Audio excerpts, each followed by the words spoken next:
That's right. What's going on, everybody? This your boy Play Beat, chill my man Rev. This the Apocalypse Project podcast. What's going on, Rev? Good morning. How you doing? Good morning, everybody. Yes, good Saturday morning. And we have a lot of happenings this morning. We are on a call with the great friend of ours, Heather Leigh, all the way from Florida. And wow, all I gotta say is I don't know what it is, but there is a lot of paranormally. There's a lot of things that are not working that were just working minutes before we decided to hit record. It's always it's just the universe works that way. It's always worked that way. Heather, welcome. How are you doing? It's been a long time. Good. How have you guys been? We've been good, actually. Yeah, it's been hot out here, but it was good. You know, and been really excited about this because I know that we've been trying to connect for a while now. And now I'm glad we finally had a chance to get together and talk about some things because I've noticed that there's a lot of things going on with you primarily because, number one, your location. Once I get the camera working so people can see where you're at, there's a lot of stuff happening. Where are you right now? Yeah, I'm actually in Orlando right now, but we live closer to Tampa. And we're actually at not MegaCon, that was a couple weeks ago. Fantasm is a horror convention here in Orlando. We're here with Shawnee Smith, Tyler Main, all the major horror actors and FX guys, and we're having kind of a fun time here just talking about the paranormal. Nice. That sounds like a great time, man. Too bad we couldn't be there. Well, so I got a question on that. So, I've been to like comic book conventions and things along those lines, and the atmosphere and everything that's going on. The big thing at those conventions are like cosplay. I don't like. Just out of curiosity, it's like, are you familiar with cosplay? Well, if you guys want, Krampus is walking by me right now. I can stop him and see if he wants to say hi to you guys. Yeah, this is an exciting. Wow, this is we get a scoop in the convention. It's like we're there. We're virtually there. Anyway, we're there in spirit. Well, and like I said, it's like I'm not normally this close to B. Not that I don't mind being this close to him. It's just that, like I said, we've had some technical difficulties, and Heather just has that effect on us. I'm on a podcast right now with some friends. Hey! Yes! Yes! There he is. Wow. Thank you so much. Oh, you have a great day. So that's cool. That answers my question. People came out to cosplay, huh? Wow. Okay, so there are cosplays. Yeah, they're all over the place here today. Well, that is really interesting. Now the question just burst wide open. So now that we got that, so like I'm geeking out because I love going to the comic book conventions and I love seeing it. That's like one of the most exciting things to see is the creativity that people put in the effort into the cosplay. So it's like now I'm curious. It's like, okay, now that exists at these kind of conventions, what kind of cosplays have you seen? Oh, there's everybody here from the video games to the comic books to the horror movies. There's a lot of Michael Myers walking around. I bet. We actually have several Ghostbusters here. Oh, sick! Which makes I can actually even go to their table real quick to see if they might want to talk. I'm not sure if they would or not. Oh, nice. Wait, when you say Ghostbusters, are you talking about like from the movie or? Yeah, they're fully dressed up. They have all of the different Ghostbusters from all the movies. Nice. Yeah, and there's awesome. one guy who actually looks, just spot on to Spangler. Really? Oh, wow. That is cool. Now I wish I would have went. The guy who has the Krampus outfit, he came and saw us yesterday. He made everything by hand. Oh, yeah. nice. A lot of these guys, and you go to YouTube and you watch some of these cosplayers. I follow some cosplayers that do that, and they go through the process of how I've seen some great, incredible things. You know what really changed the game, though, was? The 3D printing? 3D printing. Yeah, I could imagine. 3D printer. Yeah. No, that's really cool. That's really cool. Well, that's awesome. So, now, back to you. Because I caught a little bit of the video from your little talk yesterday that you did with Chris, and I know that last time we had you on, it's been a while. I think the last time we had you on, we were discussing the documentary, the Real Haunts. I think 3. I think it was. We were talking. Yeah, about. I think so. Yeah. And you have some books that are coming out, right? You have one that's I think you said coming out on Monday. Yep. And that's Haunted Southern Nevada Ghost Towns, and that's basically almost based off of the documentary Real Haunts, but it also goes into a deeper history. It talks about Clark Gable and his ghost that's found out there in Good Springs. It talks about Virgil and Wyatt Earp, who haunt Goldfield, and that one's Monday. But then I also did sign contracts for or Legends, Lore, and Ghosts of the Vegas Valley, which is about the ghosts related to the mob. And then I also have Haunted Florida Lighthouses, which is coming out next year as well. Oh, really? Okay. Wow, you're busy, huh? Okay, so nice. So now making the jump. Now, tell me again, where are you originally from? Is it Florida? I originally grew up just 2 hours outside of Chicago, but after high school, moved to Florida. Right on. And then we went to Vegas for 6 years, and now we're back to Florida. Okay, cool. So that's interesting. So all those places, like I do believe, okay, so Chicago, especially Chicago, and of course Vegas, are really connected to the mob. Yep. So how have you ever been to locations? Because I don't think we've ever talked about this before, but have you ever went to a location where there probably was some kind of like paranormal connection to the mob? Yeah, the Pet Cemetery that I talk about in my book used to be, or it's rumored to be a body dump for the mob. Really? Oh, dang. Yeah, and then also the where the St. Valentine's Day Massacre happened in Chicago. Yeah. I've been there. Oh, really? Oh, right on. Okay, so that's interesting. And there's still bullet holes in the bricks, if I'm not mistaken, right? A lot of the bricks have been torn down, and they were relocated to the Mob Museum in Vegas. Oh, but really? you can still see the bullet holes. Oh, that's yeah. okay. Next time I go to Vegas, that's a destination spot. I really want to go to the Titanic. You know, Museum. we just want to do a lot of traveling. I wish we had a budget, man. So then the mob connection is always very interesting because I've always wondered, how that plays a huge role because we were actually, this is going to be our first episode that we're going to release for our season 4 technically, even though we kind of cut off mid. Yeah, but we had to. We were doing some upgrades and whatnot. But what I was saying is, so we had the opportunity last night to talk to another guest, and we were talking about this very subject about the paranormal and about like the origination of how paranormal things happen or connected to certain things. And one of the things from listening to you, listening to Father Kenny, our conversations with other paranormal investigators like Chris McKennell, is that there's always a really strong emotional event that connects these things, so I'm assuming that the location of the St. Valentine's Day Massacre probably was filled with intense emotional energy. Yeah, a lot of people they experience things at the wall in Vegas now where it's located at, but then there's I think 10 bricks that are still missing. And those who had the bricks that weren't part of the original wall actually sent their bricks to the museum because they were having nothing but negative things happen to them. Oh, I bet. Wow. And they just wanted the bricks gone. Wow. Okay, yeah, that's that's crazy.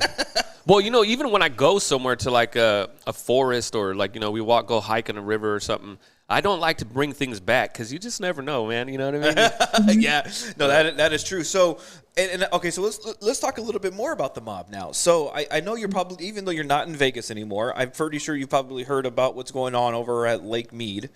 And the emptying or something, the conspiracy of it's purposely being emptied. I don't know if you've heard about that before. Unless you have any thoughts about that. No, I haven't heard that one either. But it's one of those I wish because I have several stories about Lake Mead in the book that's coming out Monday. Oh, nice. Okay. Because Howard Hughes crashed his plane into that, and 2 people on his crew died. Really? And they're believed to be haunting the area. Okay. And it's whole bunch of interesting things happen there, and I really wish that I had the bodies that are appearing had appeared before I finished the book because I would have included something along that in there as well. Oh yeah, that's exactly what well, that's a good segue into a second book right there. Yeah. The bodies of Lake They'll Mead. I don't know. Be in there. No, yeah. Well, and that was one thing I was gonna talk to you about because I think as of now, I think they found 3 human remains in Lake Something Mead. like that. Something like that. I think one was. Last week was the most recent one. I think one was found in a barrel. Yeah, and that one they actually found the family that he belonged to. Yeah, really? I seen Okay, that. I Yeah. didn't see that. Mob connection. It was a mob connection kind of thing. Wow. Yeah. So now I'm curious because I've been to Lake Mead and I've swam in Lake Mead. And then you're like, the water was in my mouth and there's bodies in here. Have you ever been to Lake Mead? Yeah. Yep. Did you? Yeah. Did you happen to just not necessarily going? Were you going there for research or going there for recreation? No, we went. There's a pathway when you drive to see the Hoover Dam. Yeah. You can actually. There's an overlook that you can see almost all of Lake Mead. Yeah. And that's kind of where we would go, and it was more recreational. Okay. While you were there, did you sense anything? Or Not you weren't where looking? We were probably too far away, but at the Hoover Dam, energy hotspots everywhere. Really? Okay, so I know there was a lot of people that died during the construction of the dam. And then you think that's one of the reasons why? Partially. And then you also have the Michael Callahan Bridge. It's a big bridge over the dam that goes, and that's the highway. And there was I think it was more than 100 deaths of people jumping to their, suicide. Oh, that okay. And I know one story is a cab driver. He was driving across, and he saw this woman walking across the dam, walk to the edge. He stopped his car to see if he could help her, and she jumped over. And when he looked over to see where she went, she was gone. So he had seen an apparition reliving her last moments. Dang. Huh. So that's like the she was replaying that like in the, what is that, stone tape theory thing? Like that just kept playing over and over and over. Wow. Dang. Okay, so I'm really intrigued. There's so many other questions, but I'm really looking forward. So definitely, like, the book is coming. Like, yes. So what's the name of the book that's coming out on Monday? Right. Haunted Southern Nevada Ghost Towns, and it's available now on Amazon. And actually, I found out Amazon started shipping yesterday. Okay, well then I need to place my order right now. Yeah, I'm gonna do that too. You know what, Heather Lee, we're gonna do this live, man, because we got nothing but love for you, and we want you to be successful in any way that we can help. So I'm gonna have B go ahead and make that purchase. What is it called again? Haunted Southern Nevada Ghost Towns. And actually, Chris McKinnell wrote the foreword to that. Yeah, so that's the book that's coming out on Monday, and then you have. So what was the last book that you wrote? I think it was the history book, right, for Las Vegas. This was the first one, and then the one that I'm writing on now is the Legends, Lore, and Ghosts of the Vegas Valley will be coming out next fall. So that. Here it is. Okay. Oh, it even got a little. Got a little bio and everything? Yeah, wow. Look at you. I like it. Okay. Nice. Yeah, so let's make that purchase. In fact, make that 2 purchases. I need one. Right? I'll pay you. So, but yeah, so that's great. So that's a really interesting. So, being back in Florida, I want to talk a little bit more about the convention, but I kind of want to catch up with you a little bit more because I know that we've been trying to reconnect for the last, few months now, and it just seems like either medical issues and, of course, family issues, and there's a lot of things that happen since then. But I just wanted to know, like, how has your transition been moving back to Florida? Like, I'm pretty sure the weather's a lot more decent than the 120 degree right. summers in Vegas. Hey, that feels like us right now. The humidity's worse, but I love it. I've missed it, and I'm so glad to be back home. Oh, okay, that's great. Like, I've never been to Florida. I've always been curious, but yeah, the humidity. I don't know if I could. That's a big thing in the South. Is the humidity. So I don't know. Oh yeah, we're used to that dry heat. Yeah. So okay, it was a big readjustment. I bet, huh? Well, yeah, because I've never lived in Vegas. I've spent, I think, the most like 2 weeks at a time in Vegas, especially during the summer. And I just remember, just not being pleasant, but at the same time, it's not that it's not livable, because obviously there's people that live in Vegas. It's one of the biggest cities in the country. But at the same time, it just seems like, man, it's like, I don't know how I'm already tired of the heat here. And last week was the first week that we hit over 100 like the way that we did this last week. So, so I'm just like, I don't know if I'm ready for winter. I love winter, though. I like that gloomy, cold. Oh, I love that. I don't know what it is. I prefer the heat. Oh, really? Well, that brings another question then. So, like, in your experience, is there like ghost seasons? Like, that's good. I like that. Is there more paranormal activity during different like times of the year, or there's like, okay, for instance, like let's say for instance, like October when the vowel is thinner and all that. Or not just that. Like let's say for instance at Gettysburg, is there only a certain time of the year where it's active, or is it like all year long? It's all year long, wherever you go. And there are times where there are some spikes. So like in Gettysburg, you'd have spikes, of course, on the anniversary of when it happened. Then there's also theories that the moon phase affects it, and you're always going to have the highs and lows in the paranormal field. And that's the problem that we've been having, is we need to prove that, when the best time is. And I truly believe around Halloween time it does spike a little bit, but I think that's more self-manifestation because everybody's in the Halloween mood. Okay.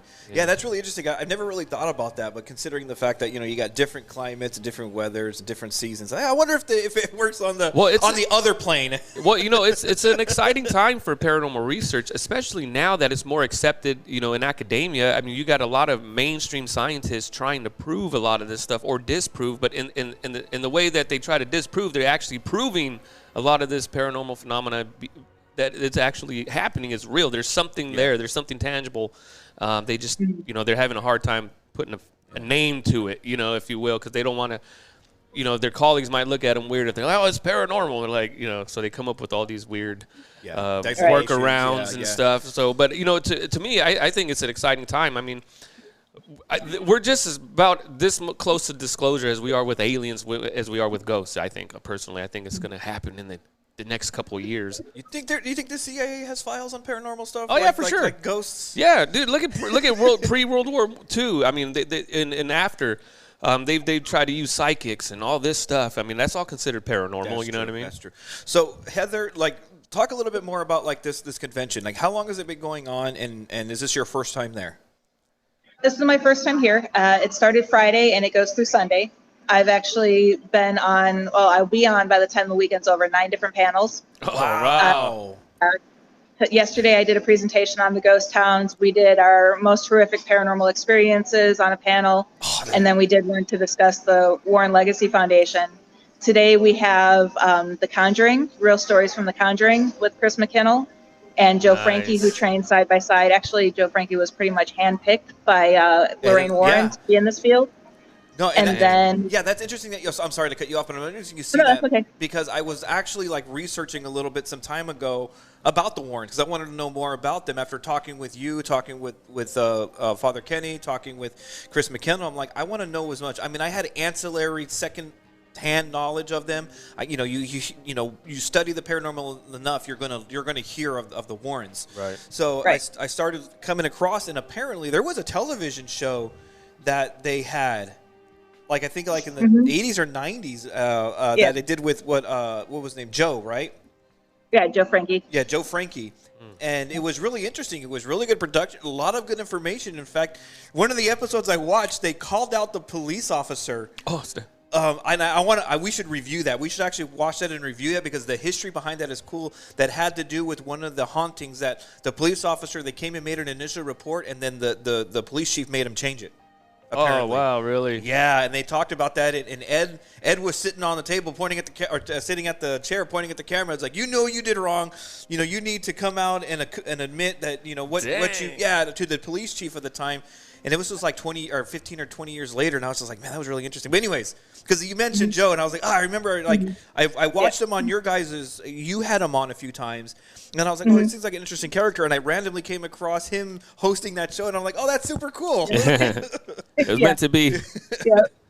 No, and I know later tonight we're doing Real Horror Story Origins because it's a horror convention. We needed to kind of tap into that a little bit. Yeah. And that will be discussing how every horror movie pretty much has a paranormal story that started it.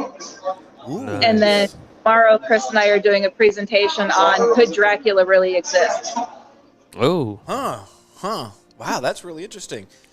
Okay, so you're going to do 9 talks. So, can you briefly go over, I mean, no, we don't have, tons of time, but what has been some kind of the topics of interest that you saw that's garnered a lot of interest from the people that have come and listened out of the talks you've done?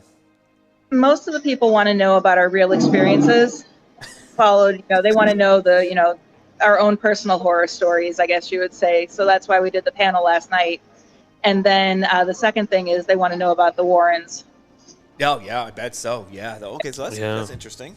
Mm-hmm. So, I know the talk that you were doing, about the books. Okay, what have you shared to some of these groups specifically about your experiences and going through the ghost towns? Has it been pretty much everything you shared with us, or was there some stuff that you hadn't shared? Are you saving for people to buy the book to? Yeah, don't give away anything that. Yeah. I don't want you to give away. I don't want you to be spoiled anything, but I'm just is there anything you haven't shared that you specifically left in the book for people to discover? Not that I can think of. I pretty much am an open book whenever I talk about my experiences. Excuse the pun. I'm sorry. I cut you. No, that's okay. I'm like totally lost my train of thought there. Oh, I'm sorry. That was my fault. I like pointing out puns when they come up. Talking about books, and I'm an open book. Got it. I was like, yeah, all right. No pun intended. No pun intended. I think everything we talked about. Actually, the one thing we did talk about was our investigation that we did. I think I talked to you guys about this, and it was in Real Haunts. The first one, Ghost Towns, was the investigation we did at Good Springs, where we turned on our digital voice recorder and the spirit box, and all of a sudden there was like 50 different people, it felt like, saying hello, hello, hello, hello. Dang. Across that at the Hangman's Noose. Then the collapsed mine at Florence Mine in Goldfield.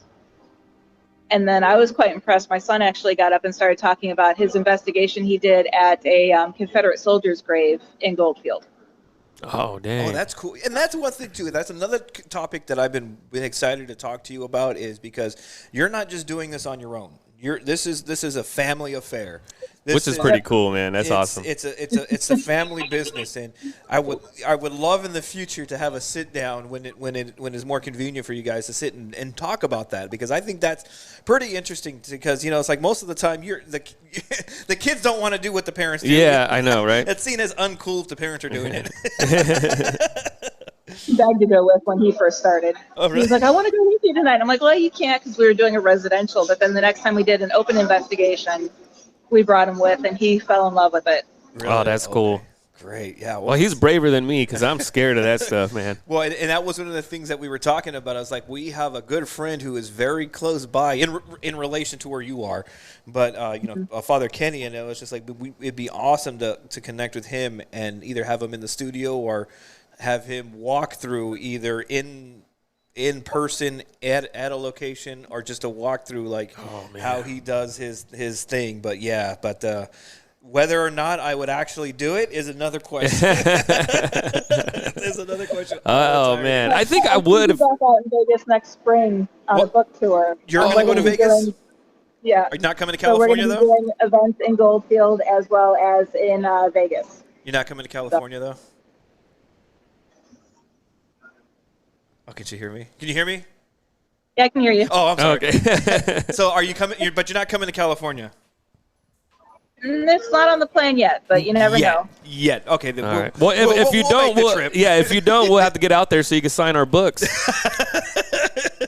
Because I just signed on with RK Entertainment, and they're working on getting me into a whole bunch of different events, and I'm going to be doing speaking tours at colleges and universities across the country. Oh, right on. Okay, so that's another thing. So I know B was talking about we got research going in that's pretty much trying to legitimize this field, right, in the academic world.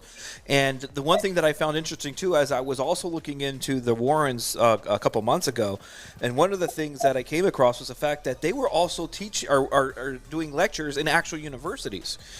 Is that still a common practice, or is that not happening as much as anymore, or was it specifically unique to the Warrens because of who they were? I think it was unique because of who they were, but what I found out is a lot of, because I take the scientific approach to the paranormal, a lot of colleges and universities are interested to hear what I say, because I use physics and different types of science. So the science departments are having us come out to do talks to learn how the paranormal, and then of course you have the colleges and universities that just want to share scary stories. Oh, and and there's a lot of those. A lot of universities have a lot of stories around the country of people being haunted, or I've heard a couple, but we'll save that for another. Well, no, that's really interesting that you said. Has there been any work or books or anything published along the lines of looking at the paranormal investigative field through the lens of empirical science? Not really. It's there's been several books that take a scientific approach to the paranormal, but a lot of them were the older ones, like the Hans Holzer and the Harry Price. Well, there's nothing really new, because everybody follows what the ghost shows show you. Yeah. Yeah. Well, and that's something that we've kind of not railed against, but we've always commented against everybody we talk to about the rise in popularity of how easily, just as well as anybody can do a podcast. anybody can go out and pretend to do what they think is paranormal investigating to the detriment of maybe themselves and others. But since there really isn't too much work published out there on that field, I guess maybe that's your next book, a paranormal science book. Yeah, I have a whole bunch of books that I'm working on. Staying busy. I like that. That's good stuff. That's awesome. So, like, how often do these kind of conventions? I've never heard of it's not necessarily a paranormal convention. You say it's more of like a horror convention, which kind of like highlights, I would probably assume like horror stories, horror movies, and the connection to, and I guess you're there because the connection, like for instance, The Conjuring. Well, it's based upon real events, so it's not just a horror movie imagined by somebody. Right. It's actually based on some stories, and the same thing with a lot of these other stories, are movies and instances going, far back. So, like, is this a normal convention that happens on a regular basis? Is there more across the country, or is this the only one that you know of? Oh, they're all over the place. I know a couple weeks ago, MegaCon was here in Florida, and that had like Ralph Macchio and the guys from Karate Kid were here. Really? And it had all the the big actors. And in Georgia, they have Dragon Con. Nice. Which has a lot of the sci-fi actors are going there. I know Tampa Bay had one a couple weeks ago. And I'm trying to think, Gettysburg is having one this week, and that one is actually an actual paranormal convention up in Gettysburg this week. Wow. Dang. I like it. We got to start getting more involved in this kind of stuff. Well, and that's what I'm wondering. Is just like, I haven't paid attention, but I'm wondering if they have stuff like that more often out here in California. Because I would love to go do a show live there. You know what I mean? Yeah, we'll pay you to get a booth there. Heck yeah.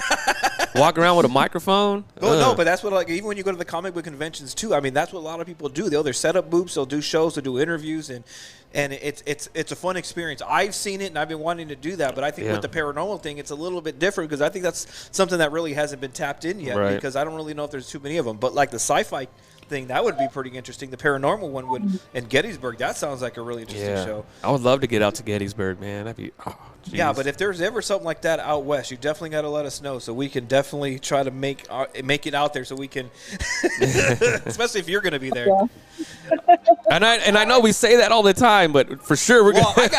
Before you left Vegas, we were going to go out there because you did the talks at the gold mine there, and then they were doing that whole thing. And we were planning on going out, and then that's when I got COVID. Remember? Yeah. Oh, that's right. Yeah.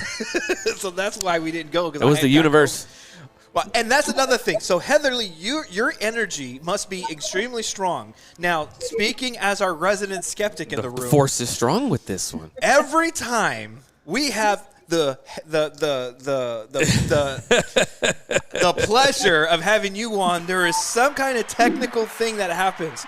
So I know we talked about it a little at the beginning. My camera, which was running and working, plugged in, was working right before we were going to hit Not record. only was it plugged in, it was fully charged because we wanted to make sure just in case the cord got unplugged or something, it wasn't going to turn off. And now it won't even turn on even when it's plugged in. Before we were going to hit record, Heather. I'm not blaming you, but I'm sending you a bill. No, I'm just playing. I'm just playing. It happens always. I mean, we were filming in the Goldfield Cemetery, and the film crew went through 4 packs of batteries. Oh, really? Wow. Wow, yeah. When they turn the camera on, it would be 0. Yeah, to me, this is confirmation, though, in a way. I mean, I know it's frustrating for Rev because, he's a videophile guy. But to me, this just confirms everything. To me, this is just, like, awesome. It doesn't make sense. Even though we can't shoot this in 4K now, but it's I think it adds a little something to this episode because it's like it makes it really interesting. But the thing is that I'm going to go back and I'm going to clip out every single instances where we had all these problems and put them together. And it's like Dr. Heather. Wow. Okay, but anyway, so but isn't that? I mean, that's cool. To me, it's paranormal. To me, that's does that qualify as a paranormal event? Well, we'll find out. I mean, I guess I'll have to make a believer out of me based upon that aspect. But anyways, so I'm really excited to have the chance to talk to you, and I know that this isn't going to be the last time. So what's on the plan for the rest of your day, and when does the convention end? It ends Sunday, and the rest of the day today, in about 15 minutes, I need to get on stage for the Conjuring talk. Okay. Then we have a general Q&A about the paranormal, and there's going to be like 3 teams up there with us, and we'll be discussing the paranormal. Nice. And then we have, it's the horror story origins tonight. Oh, that right is on. really cool. Well, man, Heather, really it's awesome to talk to you, to know you, and just to be involved in this small little way with what you got going on. And thank you for reaching out and giving us the exclusive. Yeah, appreciate No it. problem. We'll definitely, when we are in a quieter place, we'll definitely get Chris and Joe on. Great. sure. Even if it's before the convention's end, just let us know and we'll figure something out. So maybe we'd be really great. Yeah. But anyways, we don't want to keep you on too long, because we know you got something coming up. Just remember that even though we're recording this before Monday, when the book comes out on August 22nd, right? But you can make your pre-orders now. So if you're listening to this, just go to Amazon and look up the book. And the name of the book is what again? Haunted Southern Nevada Ghosts. Haunted Southern Nevada Ghosts. Look it up. Look up Dr. Heather Leigh, Exploration Paranormal. That's still your group on Facebook? You can also find me at heatherleighphd.com now. I added a new URL. Nice. drheatherleigh.com. drheatherleighphd.com. Oh, PhD, sorry. PhD.com. We'll put that down there so everybody can get. We'll put a link to all of that. Yes. But thank you, Dr. Heather Leigh, again for joining us and giving us the exclusive there at the convention. And we just hope you have a great time, and we hope to talk to you again. Okay, thank you so much. You guys have a great day. All right, you too. Bye-bye. Bye.